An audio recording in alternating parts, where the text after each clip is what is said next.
Hey everyone, welcome to the Open Question. Organized religion has influenced human thought for centuries.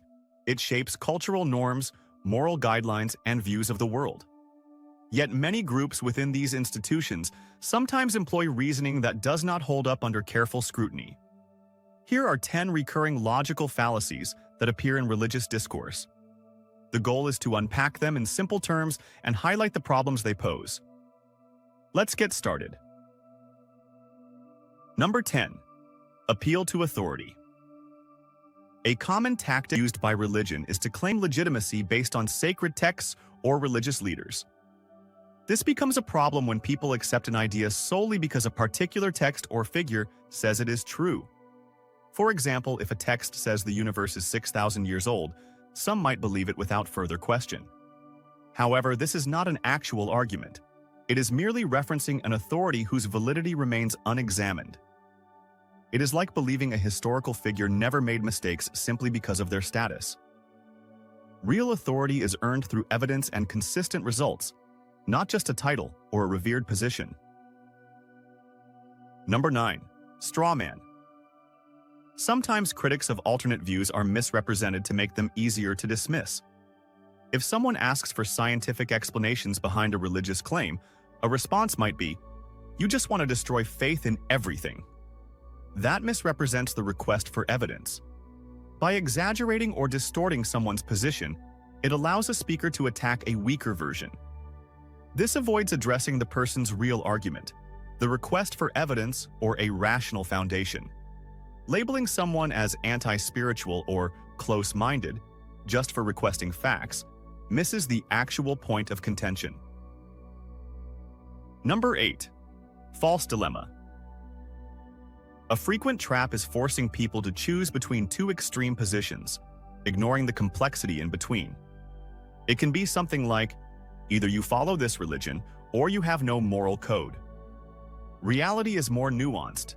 People develop ethical frameworks from culture, empathy, reason, and personal experience.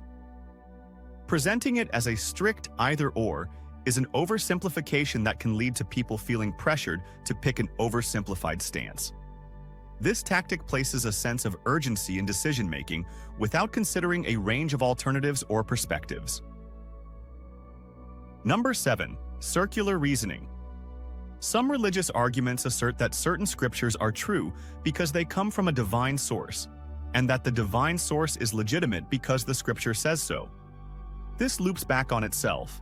For example, asserting, "We know our beliefs are true because our holy text says it's the word of a higher power, and it must be true because our beliefs say so." It's a closed loop. In other fields, like science, we require external confirmation, repeated experiments, or peer review to break out of these circular claims. Number 6. Ad hominem. A direct attack on the person rather than the argument is surprisingly common. In a religious context, someone raising questions might be labeled immoral or rebellious, instead of addressing the questions themselves. It redirects attention away from the topic. For instance, if someone questions the necessity of certain rituals, saying, "You're just a bad person who wants to sin," does not address the rational points raised. Such personal attacks silence debate instead of offering clarity. Number 5. Appeal to tradition. This fallacy insists something must be correct because it has been done or believed for a long time. Religion often uses ancient practices as proof they must be correct. Tradition alone, however, does not confirm truth. Humanity once widely believed that Earth was flat and that diseases were punishments from unseen forces. History shows many cherished traditions later turn out to be incorrect. When a belief is held merely because it is old, it discourages progress and avoids re-examining deeply embedded ideas. Number 4. Slippery slope. Another argument suggests that if we question one religious doctrine, we will inevitably lose all morality or that society will collapse.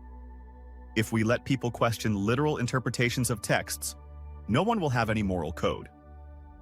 This is an unwarranted assumption that one small change will trigger disastrous consequences. Societies evolve by testing ideas, adapting to new information, and finding balance. Questioning or modifying one aspect of a belief does not automatically open the floodgates to chaos. Number 3. Appeal to ignorance. This occurs when people use the lack of contrary evidence as proof of a specific religious claim. No one can prove this story didn't happen, so it did. If something lacks an explanation, that does not automatically make a particular religious explanation correct. For instance, ancient cultures might have attributed natural disasters to angered deities. Today, we have research into weather patterns, geology, and atmospheric science. Not knowing every detail still doesn't confirm the claim about supernatural causes. Number 2. Emotional appeals. Religious presentations often focus on emotional triggers, promises of eternal bliss, or dire threats of punishment. These strategies can bypass rational thinking because fear and hope are powerful motivators. People might feel too scared to question a belief if they are told they could face eternal suffering for not complying. Or they might cling to promises of everlasting reward.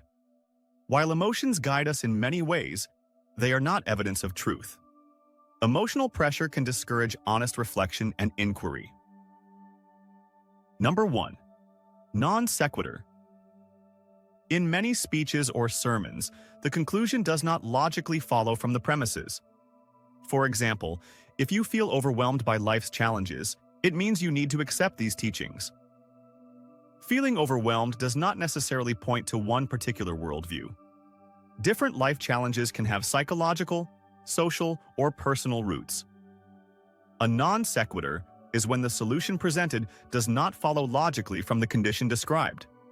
It jumps to a claim that is not strictly supported by any connecting reasoning. These fallacies are not exclusive to religious contexts, but they often appear in religious arguments due to the immense role of faith in many cultures. Understanding how these pitfalls work can guide us toward more honest conversations. It can reduce the influence of fear, authority, and tradition when they are not backed by good reasoning. By spotting and challenging these lapses in logic, it becomes possible to develop a more balanced perspective.